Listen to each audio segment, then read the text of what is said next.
बिस्मिल्लाहिर्रहमानिर्रहीम। अस्सलाम वालेकुम नाजरीन, लाइव डॉक्टर शाहिद मसूद के साथ मैं हूं नायरा अली। नाजरीन, वज़ीर आज़म इमरान खान साहब की ज़ेर सदारत आज वफाकी काबीना का इजलास हुआ। इस इजलास में सेनेट इंतखाबात के हवाले से तबादला ख्याल किया गया। दूसरी जानिब मरियम नवाज साहिबा ने आज नौशहरा में PDM के जलसे से खिताब की और हुकूमत पर एक मरतबा फिर शदीद तनकीद की। जबकि सेनेट इंतखाबात के हवाले से चीफ जस्टिस ने आज रिमार्क्स देते हुए कहा कि सेनेट में जिस जमात की जितनी नशस्तें बनती हैं उतनी मिलनी चाहिए, तनासुब से ज़्यादा नशस्तों से सिस्टम खराब होगा। इस समेत दिन भर की हम मौज़ूआत पर बात करेंगे। हमारे साथ स्टूडियो में मौजूद हैं डॉक्टर शाहिद मसूद। अस्सलाम वालेकुम डॉक्टर साहब। वालेकुम जी, आपको भी नमस्कार। डॉक्टर साहब, मरियम नवाज साहिबा ने जो जलसे से आज खिताब किया, जारहाना लहजा हमेशा की तरह, गुफ्तगू में कोई नरमी हमें बज़ाहिर नजर नहीं आई। क्या देख रहे हैं कि क्या मामलात संभलते नून लीग की जानिब से नजर आ रहे हैं आपको? या नहीं जी, पूरी PDM की बात है और मरियम नवाज साहिबा ज़ाहिर है कि इस पूरी तहरीक को इस वक्त लीड कर रही हैं। और आज भी उन्होंने जो गुमशुदा अफराद, लापता अफराद के जो चाहने वाले हैं, उनके रिश्तेदार हैं, उनका जो यहाँ पे इज्तिमा है इस्लामाबाद में, वहाँ पर वो गई। और अब थोड़ी देर पहले उन्होंने नौशहरा में खिताब किया और सख्त उनका लबो लहजा है हुकूमत के बारे में। और इसके साथ ही आज जो है वो दूसरी जो बात है वो ये है कि सुप्रीम कोर्ट ऑफ पाकिस्तान में सदारती रेफरेंस के हवाले से बात हुई है। और सदारती रेफरेंस अब जाहिर है कि आज से ठीक 14 रोज़ के बाद, यानी आज बुध का दिन गुजर गया जी, 28 का महीना है, तो अगला बुध और फिर उसके बाद जो बुध है, यानी ठीक आप समझें कि 14 दिन इसमें 2 हफ्ते रह गए और उस वहाँ पे सेनेट का इलेक्शन होगा। वज़ीर आज़म साहब जो हैं उन्होंने काबीना का इजलास आज कर किया है और फिर उसके बाद सिंध में जो नाराज़ या खुश जो भी अराकीन हैं उनसे बात की है उन्होंने वीडियो लिंक के ज़रिए। और उसमें आज जो अभी तो कुछ देर में हम इस पे कानूनी राय भी ले लेंगे, लेकिन शाइक उस्मानी साहब टेलीफोन लाइन पर हमारे। जस्टिस साहब अस्सलाम वालेकुम। वालेकुम सलाम जनाब। जस्टिस साहब, पहले तो मुझे ये बताइएगा, मैं आपसे जानना चाहूंगा कि ये जो सेनेट के लिए जो इलेक्शन है, ये खुफिया रायशुमारी से या हाथ खड़े करके या खड़े होके खुली, आपकी क्या राय है? कानून और आइन क्या कहता है? देखिए, आइन में एक आर्टिकल 226 है जो कि साफ कहता है कि all elections under the constitution all elections सिवाय चीफ मिनिस्टर के और प्राइम मिनिस्टर के ये सीक्रेट बैलेट से होंगे। अच्छा। ये साफ लिखा हुआ है, इसमें कोई गुंजाइश किसी किस्म की इंटरप्रिटेशन की नहीं है। क्योंकि जब कोई प्रोविजन कॉन्स्टिट्यूशन में ऐसी होती है जिसमें कि एक्सेप्शन दे दी जाती है, जिस तरह की इसमें दे दी गई है प्राइम मिनिस्टर और चीफ मिनिस्टर के लिए, तो उसके बाद कोई और एक्सेप्शन नहीं उसमें इंट्रोड्यूस की जा सकती। अच्छा, तो आप कहते हैं कि बिल्कुल वाज़ेह तौर पे जो है ये खुफिया रायशुमारी के जरिए ही इलेक्शन आइन कहता है कि उसके मुताबिक होगा? जी बिल्कुल। और कोई तरीका नहीं है सिवाय इसके कि अगर वो अमेंडमेंट कर दें कॉन्स्टिट्यूशन में 2/3 मेजॉरिटी से तो ठीक है, लेकिन उसके अलावा और कोई तरीका नहीं। तो हुकूमत ने फिर ये जो रेफरेंस भेजा है, ये क्यों भेजा है? देखिए, हुकूमत ने जो रेफरेंस भेजा था वो उन्होंने एक दूसरे टेक्निकल पॉइंट पे दिया था। अच्छा। उन्होंने रेफरेंस ये भेजा था कि ये चूंकि सेनेट के इलेक्शन है ही नहीं। अच्छा। तो इस वजह से कोई जरूरी नहीं है कि हम फॉलो करें सीक्रेट बैलेट। अच्छा। लेकिन चूंकि साफ 226 में लिखा हुआ है all elections under the constitution. अच्छा। तो सेनेट के इलेक्शंस कॉन्स्टिट्यूशन में तो मेंशन है, तो मेरे ख्याल में इस पॉइंट पर तो वो उनकी जो उनका मारूजा है वो फेल हो जाता है। अच्छा, मुझे ये बताएं जज साहब, आज चीफ जस्टिस साहब ने काबिल एहतराम चीफ जस्टिस साहब ने कहा कि जो सूबों के अंदर से जो जितनी नुमाइंदगी है वो उसी तरह से होनी चाहिए, उसी तरह से हो जाए। तो यहाँ पे ये सवाल है कि अगर उतनी ही सीट्स हैं, ये कोई बनती है बात या इलेक्शन जरूरी है? यानी इस पे कानून और आइन क्या कहता है? देखिए, बात ये है कि अगर हमारे जो आइन जिन लोगों ने बनाया था, लॉ मेकर्स, अगर वो ये समझते कि जो रिप्रेजेंटेशन सेनेट में in accordance with the provincial assembly membership होनी चाहिए, तो फिर वो कह देते हैं कि भाई ठीक है, हर एक पार्टी जो है उसके मेंबर्स एलोकेट हो जाएंगे और पार्टी खुद नॉमिनेट कर देगी कि कौन वहां बैठेगा। तो जरूरत ही नहीं थी इलेक्शन की। तो जब इलेक्शन की बात उन्होंने कर दी तो इसके मतलब कि इलेक्शन जब होती है तो कोई हारेगा कोई जीतेगा। तो इसके मतलब ये वो प्रोविजन के एग्जैक्टली वही होना चाहिए जो कि मेंबरशिप है। मेरे ख्याल में वो पॉसिबल नहीं है। ये जो सुप्रीम कोर्ट ने कहा है, देखिए एक चीज जो इंसान को हमेशा समझनी चाहिए, हर एक ऑर्डिनरी लोगों को समझना चाहिए कि जब सुप्रीम कोर्ट में इस किस्म की बातें होती हैं तो वो एक किस्म का प्रोबिंग करते हैं, पूछते हैं, पता करते हैं। कोई जरूरी नहीं है कि ये उनका फैसला है। ये उन्होंने एक आइडिया दिया है, उस पर देखेंगे क्या जवाब आता है। लेकिन अभी तक जो मैं देख रहा हूँ, चीफ इलेक्शन कमिश्नर इस चीज पे अड़े हुए हैं कि आप अगर चाहते हैं कि किस तरीके से जो वोटिंग हो वो जाहिर हो जाए कि किसके हक में दी गई है, यानी सीक्रेट बैलेट ना हो, तो उसके लिए आपको अमेंडमेंट करनी पड़ेगी कॉन्स्टिट्यूशन। अच्छा, यानी जैसे आप ये कह रहे हैं कि आइन बिल्कुल वाज़ेह है कि खुफिया रायशुमारी के जरिए ही सेनेट का इलेक्शन होगा, ठीक है? जी बिल्कुल। और इसका लॉजिक भी है। अच्छा। ये अलग बात है कि पैसा तो हमारे मुल्क में पैसा तो हर जगह इस्तेमाल होता है। मामूली छोटे छोटे इलेक्शंस के अंदर क्लबों में इधर उधर बोरियां इधर उधर हर जगह होता है, लेकिन पैसा इस्तेमाल होता है। लेकिन जो मकसद था आइन जो लोगों ने बनाया था, उनका मकसद ये था कि जो सेनेट चूंकि बड़ी इंपॉर्टेंट ऑर्गेनाइजेशन होता है, चूंकि फेडरेशन है ना हमारी, तो फेडरेशन में बहुत जरूरी है कि सेनेट में लोग वो आए जिनको लोग सही मानों में इलेक्ट करें। और सही इलेक्शन वही होता है जिसमें कि लोग अपने जमीर के मुताबिक वोट करते हैं। अच्छा। इस वजह से सीक्रेट बैलेट रखा गया। जैसे मुझे ये उसमें पैसा आ गया तो उसका क्या किया जाए? उसका क्या? अच्छा, मुझे जैसे ये बताएं कि अगर आप कहते हैं कि खुफिया रायशुमारी से ही पॉसिबल है, अब खुफिया रायशुमारी से अगर होता है, हुकूमत चाहती है कि ना हो, अच्छा खुफिया रायशुमारी से अगर होता है, जैसे आप कह रहे हैं कि आइन में ये बिल्कुल दो टोक बात है, आप ये कह रहे हैं कि खुफिया रायशुमारी, फर्ज करें खुफिया रायशुमारी से होता है, एक तो ये कि हफीज शाह साहब जीत गए हुकूमत की तरफ से, तो ठीक है, वो कोई इशू नहीं। अगर यूसुफ रजा गिलानी साहब जीत गए और तो इसका फिर क्या सूरत, क्योंकि इसमें कौमी असेंबली के अरकान डाल रहे हैं, वो क्या फिर पोजीशन बनेगी आईनी और कानूनी? अब देखिए, ये तो कहना कि वो किस तरीके से जीते हैं। अगर कोई इंसान जीत जाता है तो यकीनन उसको ज्यादा वोट मिले हैं तो वो जीत गया है। अब ये इन्वेस्टिगेट करना कि भाई उसको कौमी असेंबली से मिले हैं कि प्रोविंशियल असेंबली से मिले हैं, ये बड़ी मुश्किल बात है। चूंकि सीक्रेट बैलेट से वोटिंग हुई है तो ये तो बहुत मुश्किल है डिटरमिन करना। तो अगर नहीं, लेकिन उसमें ये वो जैसे मनी बिल वगैरह फेल हो जाता है, ये उस तरह का क्राइसिस भी खड़ा हो सकता है फिर?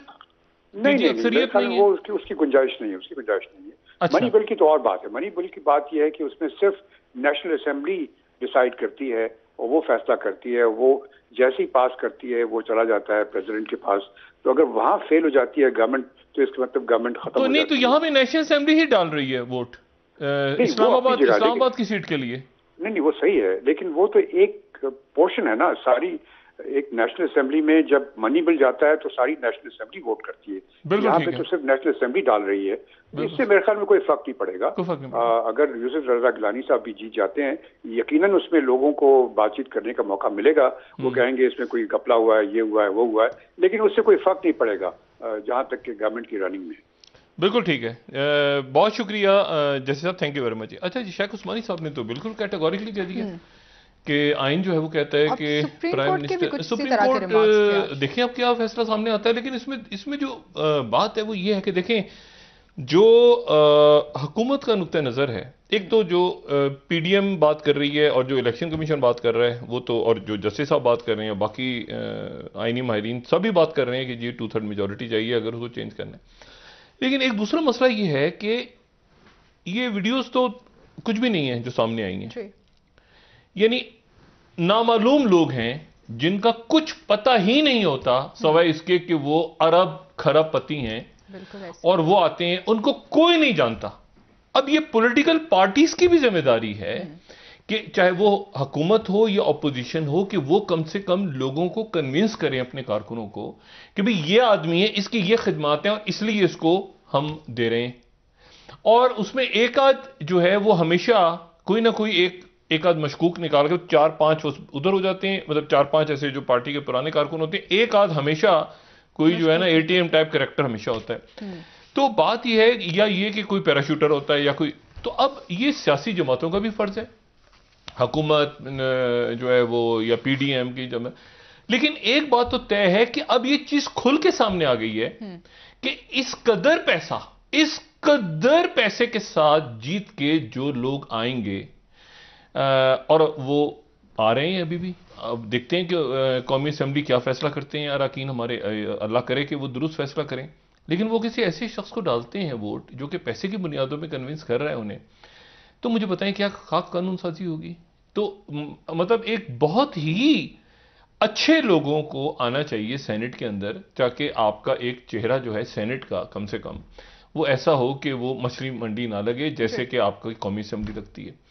तो उम्मीद करते हैं इस बात की, लेकिन शायक उस्मानी साहब ने तो चैप्टर ही क्लोज कर दिया। वो कहते हैं कि आइन में जो है वो वजीर आजम और वजीर आला के अलावा तमाम जो इलेक्शन है वो होता ही सीक्रेट बैलेट के थ्रू। अच्छा, तो अब देखें इस पे क्या सुप्रीम कोर्ट क्या फैसला करती है। दूसरी जो बात मैं जरा उस पे जाऊं कि ये मुल्क की सियासत पे जरा और बात करेंगे, जोड़ तोड़ के ऊपर, और नवाज शरीफ साहब का पासपोर्ट खत्म हो गया, उनके पास अब आगे का क्या प्लान है, उस पर भी बाहर जाएंगी, अभी बात करते हैं उस पर भी जरा। लेकिन पहले मैं आपको ये बताऊं कि पूरी दुनिया में आज एक बड़ा, वैसे तो और बहुत सारे बहरान चल रहे हैं, लेकिन एक वखरे किस्म का बहरान भी साथ साथ चल रहा है, बिल्कुल ही वखरे किस्म का बहरान। और वो वखरे किस्म का बहरान ये है कि देखें, हमें एक ज़माने में तो ये करेंसी नोट नहीं थे, ये जो कागज़ के नोट्स हैं ये नहीं थे, 1000 रुपये का, 100 रुपये का, 50 रुपये का, ठीक है, 5000 रुपये का, ये नोट्स नहीं थे। और जब ये नोट्स नहीं थे, पेपर नोट्स, तो उस ज़माने में फिर उससे पहले सिक्के थे, ठीक है, और आना 10 पैसे, 5 पैसे, 1 पैसा भी था, ठीक है, अठन्नी भी थी, और उससे पहले भी सिक्के चलते रहे एक तवील अरसे तक।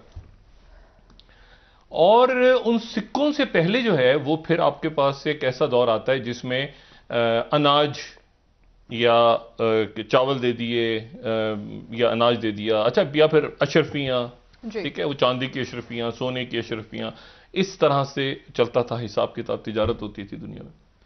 अब जो है आज की दुनिया में, यानी हम जब 2021 में हैं और एक नई सदी है और एक नया दौर है, तो इसमें अब हमने देखा कि वो पेपर करेंसी जब ख़त्म हुई तो फिर उसके बाद प्लास्टिक करेंसी आ गई, जो कि क्रेडिट कार्ड से या डेबिट कार्ड से। तो लोग जहाँ जा रहे हैं उनका कई जगहों पे तो काम ही नहीं हो सकता कि आपके पास अगर क्रेडिट कार्ड नहीं है तो क्रेडिट कार्ड आप दिखाएंगे तो आप बुकिंग कराएंगे, क्रेडिट कार्ड नंबर होगा तो आप एटीएम तो खैर सियासत में बहुत आ गए हैं, लेकिन वैसे भी एटीएम होगा तो पैसे निकलवाएंगे, तो वो एक कार्ड की फॉर्म आ गई। लेकिन अब जो है, अब दुनिया एक ऐसी जगह पे चली गई है जहां पे ये प्लास्टिक कार्ड्स भी खत्म हो गए हैं, हो रहे हैं, या इनके अंदर जो उतार चढ़ाव, डॉलर और इसका रेट कितना है, पाउंड का रेट कितना है, ये कितना है, वो कितना है, बल्कि एक नई चीज हमारे सामने आ गई है जिसको हम डिजिटल करेंसी कहते हैं।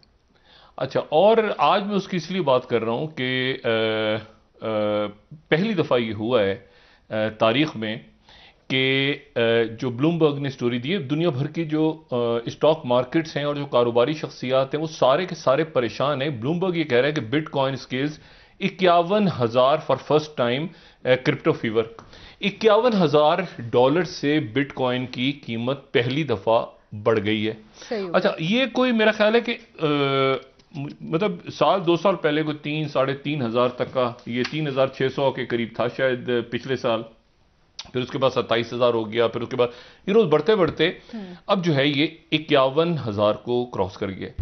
अच्छा, अब ये जो आपको नजर आ रहे हैं ना खूबसूरत से सिक्के, ये इस तरह का बिटकॉइन नहीं होता, ये ऐसी ही तस्वीर कुछ दिखाना होता है तो बस ऐसी एक तस्वीरें दिखा दी हैं, असल में ये कुछ सिक्का नहीं है, ठीक है, ये सिक्का जो है ये नहीं है, बल्कि इसको आप समझ लें कि ये एक कंप्यूटर फाइल है, यानी एक बिल्कुल ही एक ख्याली एक चीज है जो कि बस उसको बिटकॉइन कहते हैं। और ये एक बहुत सारी जो क्रिप्टो करेंसीज हैं, ये जो डिजिटल करेंसीज हैं, उनमें से एक किस्म जो है वो ये है। अच्छा, इसमें अब इशू ये है, मैं बहुत ज़्यादा इसका माहिर तो नहीं हूं ना, मेरे पास बहुत ज़्यादा बिटकॉइंस मैंने खरीद के रखे हुए हैं, रखे होते, काश तो पता नहीं चलता किसी को, लेकिन नहीं पता नहीं बहरहाल। अच्छा, इसमें इशू ये है कि इसमें एथेरियम के नाम से भी है, फिर पोल्का डॉट भी है, फिर टेथर भी है और कई किस्म की, लेकिन बिटकॉइन सबसे ज़्यादा मशहूर है।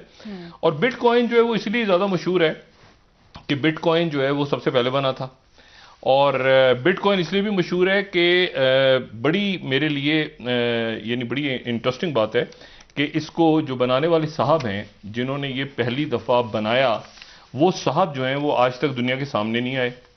और कुछ लोग कहते हैं कि वो साहब मौजूद हैं, और कुछ लोग जो हैं वो कहते हैं कि वो जो हैं वो एक ख्याली से कोई एक ख्याली शख्सियत है। बहरहाल 2009 में उन्होंने इसको बना लिया। अच्छा, अब ये नहीं है बेचारा, ठीक है ना, ये लोग पकड़े जाते हैं, एक ख्याली है, एक बंदा, एक ख्याली बंदा है, और उस बंदे ने ये बिटकॉइन बनाया, तो उसके नाम से कई लोग जो हैं वो सामने आते जाते हैं। अच्छा, मैं जो असल बात है वो क्या है कि इसको आपने एक टेलीफोन लिया, यानी एक ये जो हमारा सेल फोन है, स्मार्टफोन या कंप्यूटर, और स्मार्टफोन के अंदर जो है वो एक एप्लीकेशन है।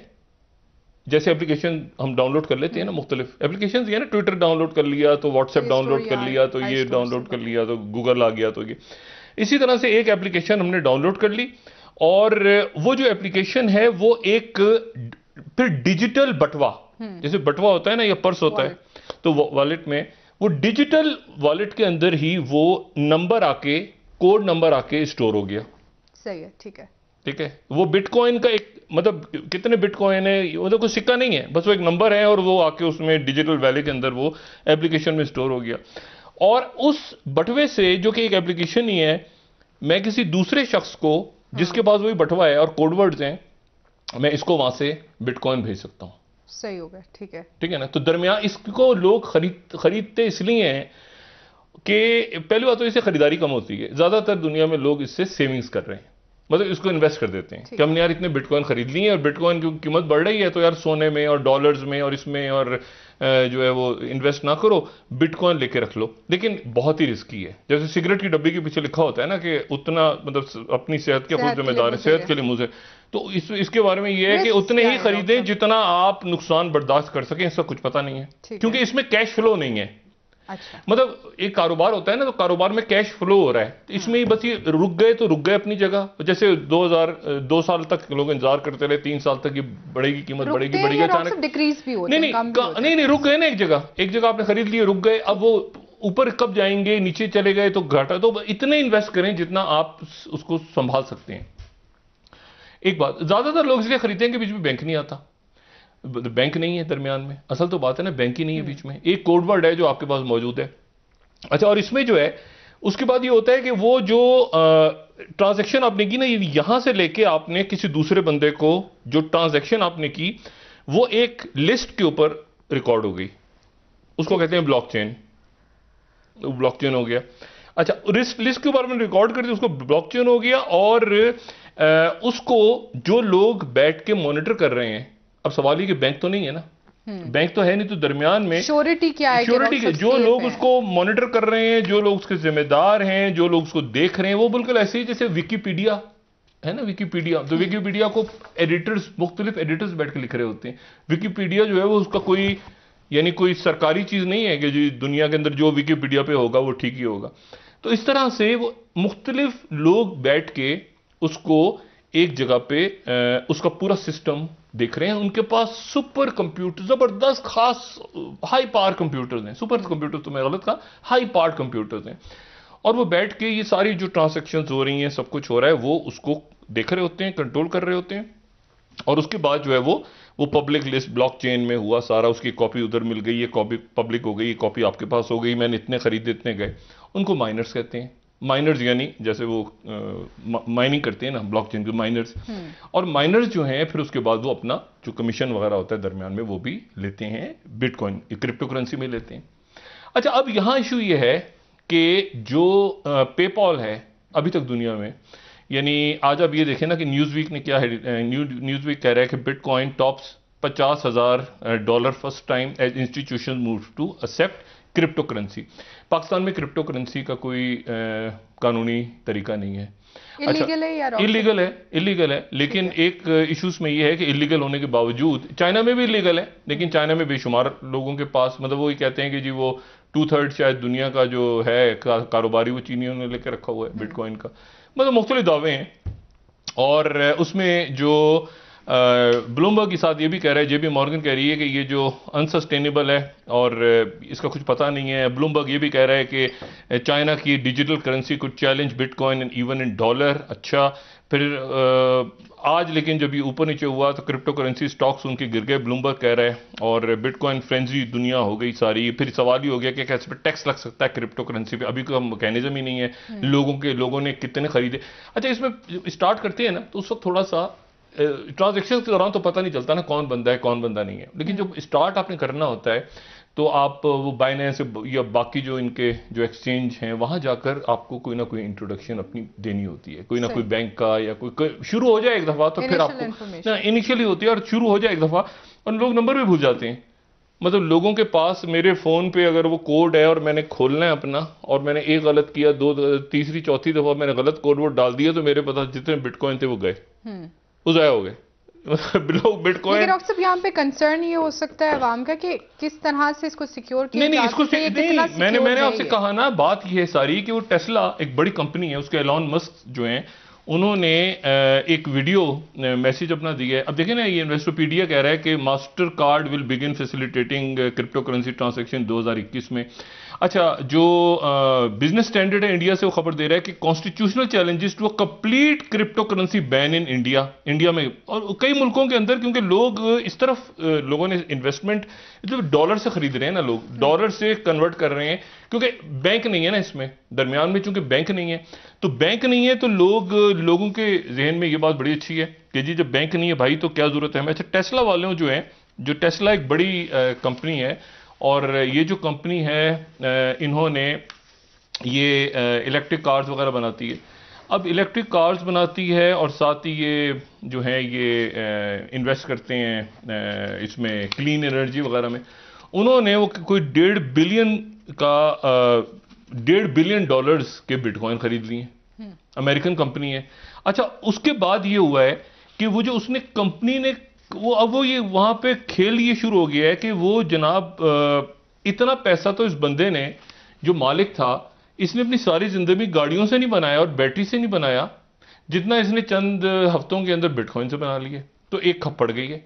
लेकिन मसला यह है कि ये बिटकॉइन एक, क्योंकि लोग इसके आदी नहीं है, लोगों को पता नहीं है, फिर रिस्क है, मतलब फ्रॉड है बहुत बड़ा।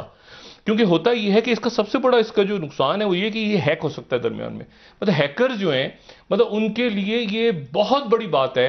मतलब बहुत, एक तो उसको रखा तो बहुत सिक्योर हुआ है सारे सिस्टम को, लेकिन मतलब है कि ऐसा हुआ है 2019 में कि वो अचानक जो हैकर्स ने आए और उन्होंने कोई 40 मिलियन का वो चूना लगा के चले गए, बिटकॉइन ले गए। कोडवर्ड्स में सारा चल रहा है ना, और फिर आपने कहीं जाके कैश करवाने तो आप कैश करवा लें, और इस तरह से ये तरीका है इनका, एक ओनर से दूसरे पे जाएगा, दूसरे तीसरे चला जाएगा, हैश को एक चाबी आपके पास होगी, एक वो माइनर्स के पास होगी, पब्लिक के पास होगी, तो मतलब एक इसका पूरा सिस्टम है। और सिस्टम को समझे बगैर कोई कूदेगा इसमें तो वो मारा जाएगा। अच्छा, लेकिन सिस्टम चूंकि काम कर रहा है, एक चीज प्रैक्टिकली है, देखें ना, प्रैक्टिकली एक चीज मौजूद तो है, मतलब वो रिस्की है, वो गैर कानूनी है, वो कानूनी से छोड़ दें, एग्जिस्ट करती है क्रिप्टो करेंसी और डिजिटल करेंसी एग्जिस्ट करती है। अब मसला यह है कि उसके ऊपर अगर दुनिया में पता चला कि वो कारोबार और लोगों की इन्वेस्टमेंट ही वहां शुरू हो गई और लोगों ने लेना शुरू कर दिया, लेकिन हम तो पाकिस्तान में भी डिस्कस ही नहीं कर रहे हैं इन चीजों को, लेकिन ये वो चीजें जो 21वीं सदी की हकीकतें हैं कि क्रिप्टो करेंसी की तरफ दुनिया जा रही है। और आज जब अचानक ये 51,000 क्रॉस किया इसने डॉलर, तो दुनिया में खप मची हुई है। हमारे यहां तो डिस्कस ही नहीं हो रहा, हमारे तो डॉलर इतने का हो गया तो इतने का हो गया, इतने। अब सवाल यह है कि आज नहीं तो आज से हफ्ते के बाद नहीं तो आज से महीने के बाद, ज्यादा अरसा नहीं है, कुछ अरसे के बाद आपको क्रिप्टो करेंसी के हवाले से कवानीन बनाने पड़ेंगे पाकिस्तान में, और ये देखना पड़ेगा कि क्या क्रिप्टो करेंसी किस तरह काम कर रही है। क्या मतलब लोगों का पैसा तो नहीं है बैंकों में, और लोगों का पैसा क्रिप्टो करेंसी में, उन पर टैक्स कैसे लगाना है, क्या उसको किसी सिस्टम में लाना है, कंप्लीट बैन करना है। अच्छा, ये जो है ना, ये आप बना भी सकते हैं। हाँ। ये भी बड़ी इंटरेस्टिंग बात है, मैं एक बिटकॉइन को बना भी सकता हूं सही एक नया बिटकॉइन। इस पर बात लेकिन उसमें इतनी बिजली चाहिए, इतनी बिजली उसमें एक बिटकॉइन बनाने के लिए जो है ना, मतलब वो इस कदर बिजली चाहिए कि आप समझें कि मैं अगर एक बिटकॉइन बनाने की कोशिश करूं ना कंप्यूटर को करके, तो मेरे ख्याल से इस्लामाबाद पिंडी की बिजली तो पूरी खाई जाएगी। अच्छा। हाँ, मतलब ये कोई आसान नहीं है। ये लोग जो माइनर्स बैठे होते हैं ना, जिसको कर रहे होते हैं डील सारा, वो इतनी एक्सपेंसिव काम है, यानी इसको सिस्टम को करना, कि मैं बैठ के कोशिश करूं। हाँ, मैं कर तो सकता हूं कि मैंने आराम से क्रिप्टो करेंसी ली, मैंने उसको चेंज करवा लिया, बिटकॉइन खरीद ली, सब कुछ कर लिया, और वो 10 मिनट में काम होता है। 10 मिनट है इसका कि वो ट्रांजैक्शन इधर से उधर चली गई। लेकिन 10 मिनट में वो जो बंदे दरमियान में बैठे हैं, जो ट्रांजैक्शन, जो माइनर्स हैं, जिन्होंने एक बटवे से निकाल के, डिजिटल वैलेट से निकाल के और दूसरे वॉलेट में डाला पैसा, तो वो इतनी बिजली कंज्यूम कर रहे हैं जहां पर भी बैठे हैं दुनिया में, कि वो 80% वो जो अपना कमीशन लेते हैं वो बिजली के खर्च में चला जाता है। अच्छा। ये बहुत पावर जो है इसमें खर्च होती है इसकी माइनिंग में।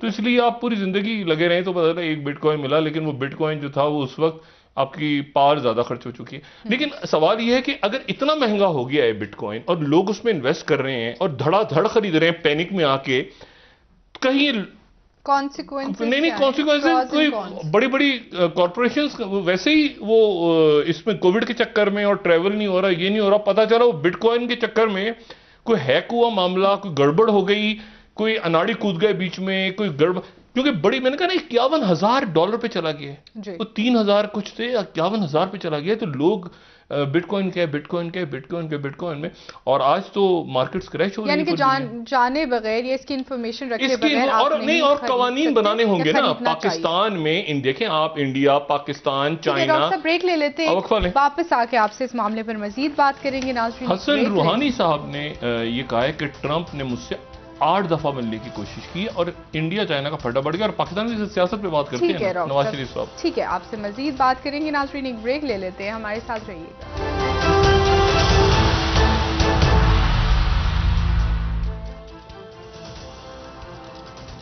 वेलकम बैक नाज़रीन। जी डॉक्टर साहब, ईरान अमेरिका मामलात, ताल्लुकात और पाकिस्तानी सियासत पर आप बात करने लगे थे, प्लीज कंटिन्यू कीजिएगा।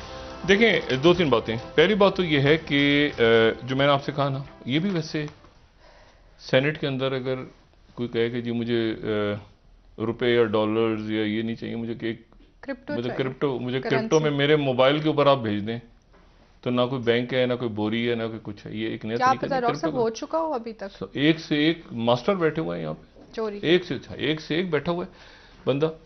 तो बात यह है कि मैं इसीलिए आपसे कह रहा हूं ना कि ये बिटकॉइन के ऊपर आज नहीं तो कल पाकिस्तान की जो वजारत खजाना है, उनको ये नई दौर की चीज है। आपको ये बताना होगा लोगों को कि क्रिप्टो करेंसी क्या है, उसका तरीका क्या है। बैंकिंग के अंदर लोग कर रहे हैं दुनिया में, मतलब लोग, मैंने आपसे कहा चाइना में, वो तो चाइना में इलीगल है, मतलब इलीगल भी है भी, ठीक है ना, वो अपनी बना रहे हैं, चाइना अपनी क्रिप्टो करेंसी बना रहे हैं। अभी हमने ब्लूमबर्ग को दिखा दिया, वो कह रहे हैं कि हम आके डॉलर से भी और बिटकॉइन को भी कंपीट करेंगे। लेकिन इस वक्त वो बिटकॉइन के अंदर थोड़ा सा पीछे रह गए। बड़े मुल्क जितने, इंडिया में हो रहा है बिटकॉइन, पाकिस्तान की पॉलिसी क्या है आपको वाज़ेह करनी होगी, आज नहीं तो कल ये डॉलर और ये और फलाना और ये सब कहानियां जो हैं पीछे रह गई। ये मैंने बताया 20वीं सदी का, मतलब हम 21वीं सदी के जो हालात हैं उसके ऊपर हमें जाना होगा। वो बड़ी बड़ी कंपनीज हैं, ठीक है ना, आपके माइक्रोसॉफ्ट, आपके पेपॉल जिसे पेमेंट्स होती हैं, टेस्ला मैंने बात की, बाकी जो बड़ी कंपनीज हैं उन्होंने अपने तरीके दूसरे साइट के ऊपर कोलेटरल या पैरेलल वो क्रिप्टो करेंसी पे जा रहे हैं। हमारा तरीका कार क्या, हमारे यहां आप यकीन करें कि अभी तक वो फाइलें लेके घूम रहे होते हैं, ईमेल नहीं हो रही होती, कई सरकारी दफातर हैं, इवन अदालत में भी अब देखें ना, वो वकील आते हैं तो इतना मोटा फाइलों का थद्दा होता है। मतलब कोई हमारे यहाँ कोई अभी तक वो मतलब इलेक्ट्रॉनिक पे ही नहीं गए, तो हमारे यहाँ इलेक्ट्रॉनिक पे ही नहीं गए अभी तक, मतलब कंप्यूटर पे ही नहीं गए अभी तक वो उस पे। तो अब खुदा जाने वो कब जो है वो ये करेंसी जो कि दुनिया में चल रही है, मतलब खलाई करेंसी कह सकते हैं ना, क्रिप्टो करेंसी, डिजिटल या वर्चुअल, और सिक्के नहीं है जिसकी तस्वीर नजर आती है ऐसे ऐसे सिक्के गोल गोल कर पड़े हुए हैं। इसको समझना, इसको बताना और इसको लीगलाइज करना, और अगर लीगलाइज हो या ना हो, लोग तो खरीद रहे हैं। तो आपने क्या लोगों बिटकॉइन पकड़ा, किसी को पकड़ लिया और कहा कि बिटकॉइन किधर है, उसने कहा तलाशी ले लो, मेरे पास कौन से बिटकॉइन है, उसने घर पे रखा, घर पे भी नहीं है, किधर है भाई, किधर भी नहीं है।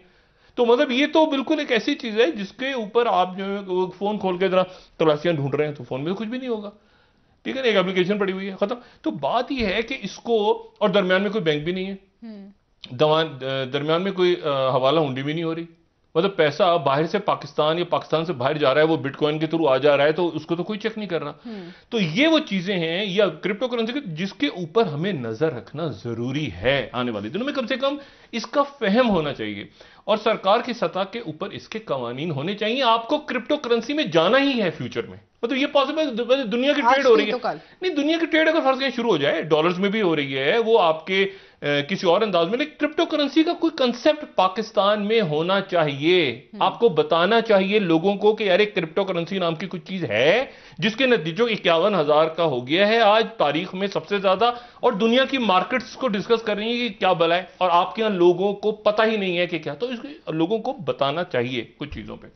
दूसरी जो बात है वो ये है कि देखें, जो मैंने आपसे कहा ना कि प्रेसिडेंट हसन रूहानी जो है ईरान के, उन्होंने कहा है कि 8 दफा डोनाल्ड ट्रंप और 8 दफा जबकि डोनाल्ड ट्रंप जो हैं वो ईरान के जनरल कासिम सुलेमानी के ऊपर जो हमला हुआ वो, और उसके दरमियान फिर ईरान के ये पूरी कशीदगी रही है 2020 के अंदर, वो कह रहे हैं इससे पहले और इस दौरान भी मुझसे 8 दफा मिलने की डोनाल्ड ट्रंप ने कोशिश की है, 8 दफा जाती। अच्छा 2019 में शायद कोई बात आई भी थी शायद कि डोनाल्ड ट्रंप ने कहा था कि मैं मिलना चाहता हूं यूनाइटेड नेशंस में, ऐसी कोई बात हुई थी। वो कहते हैं 8 दफा मिलने की कोशिश हुई। एक तो ये बात हो गई। दूसरी जो बात बड़ी इंपॉर्टेंट है वो ये है कि कल व्हाइट हाउस ने ये बात क्लैरिफाई की।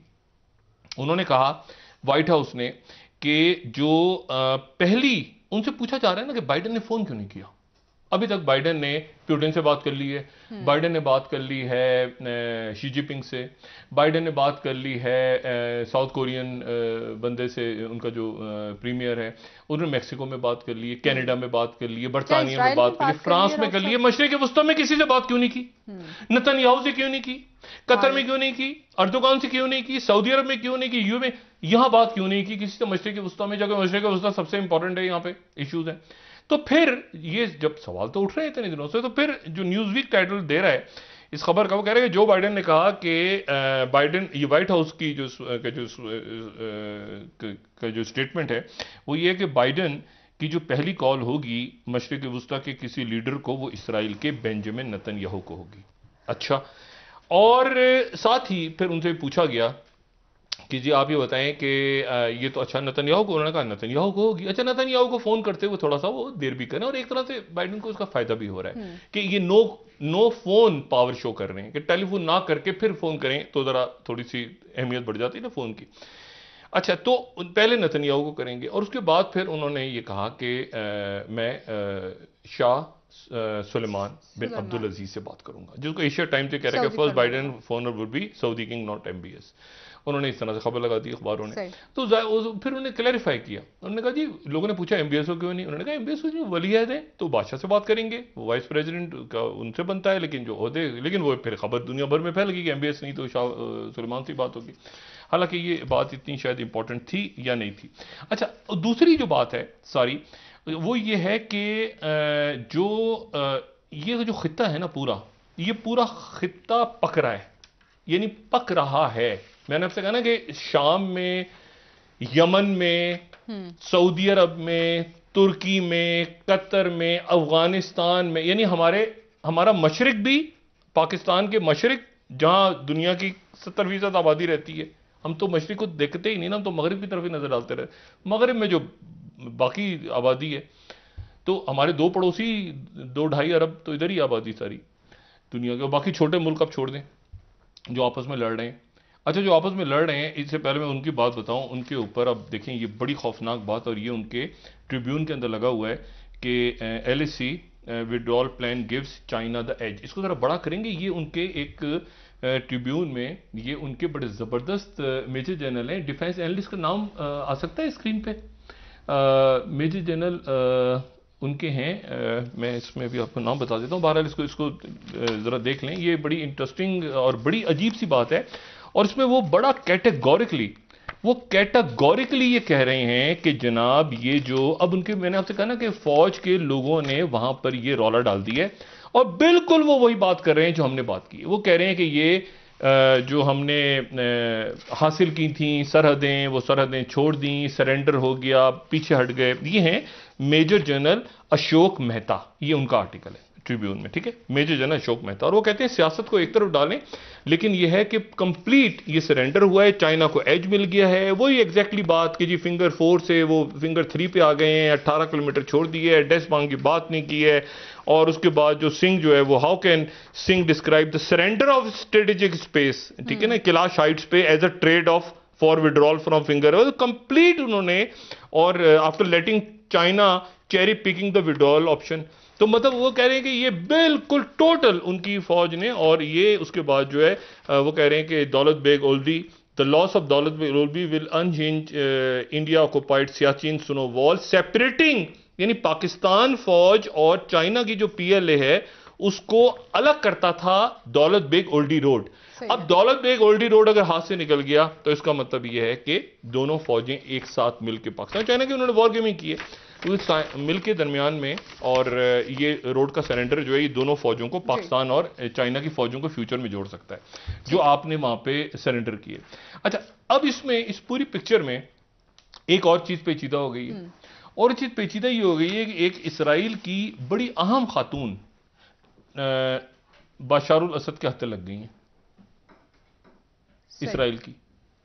अच्छा, और वो इसराइल की, अब मुझे नहीं पता एग्जैक्टली कि उनकी क्या हैसियत है, लेकिन वो बड़ी अहम खातून है। गालिबन वो मुसाद की कोई ये मुसाद या हुकूमत की या किसी और तर्ज पे वो खातून जो है वो किसी लिए काम करी थी, वो बशारुल असद के हत्या लग गई हैं।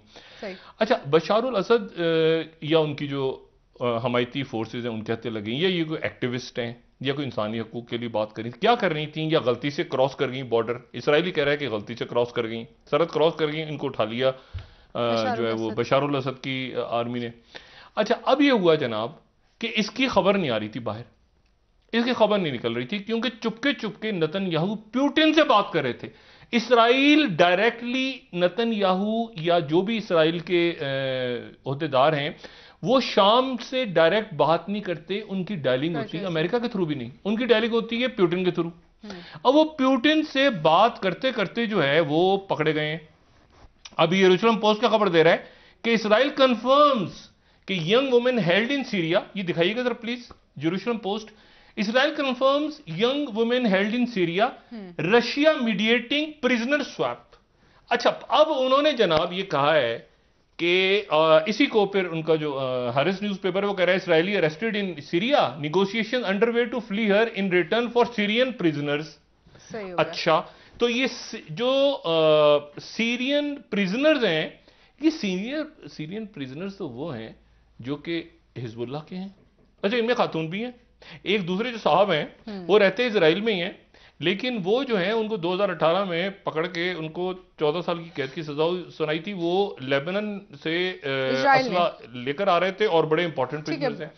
मेरी ये इत्तला है कि 2 नहीं बल्कि ज्यादा कैदी छुड़वाने की हिजबुल्लाह और हमास की तरफ से बात हुई है। एक खातून, ये खातून बड़ी इंपॉर्टेंट है इसराइल के लिए, सही होगा, जो उनके हत्या लग गई हैं, और वही कह रहे हैं कि इसको उस सूरत में छोड़ेंगे। अच्छा, बात भी नहीं कर रहे थे, लेकिन अचानक जब प्यूटिन से राब्ता होना शुरू हुआ तो फिर ये पिछले एक हफ्ते से प्यूटिन से राब्ता हो रहा है नेतन्याहू और गांस का कि उसको छोड़ा जाए खातून को, खातून इंपॉर्टेंट। सही होगा, आपसे मजीद बात करेंगे। नाज़रीन, ब्रेक ले लें।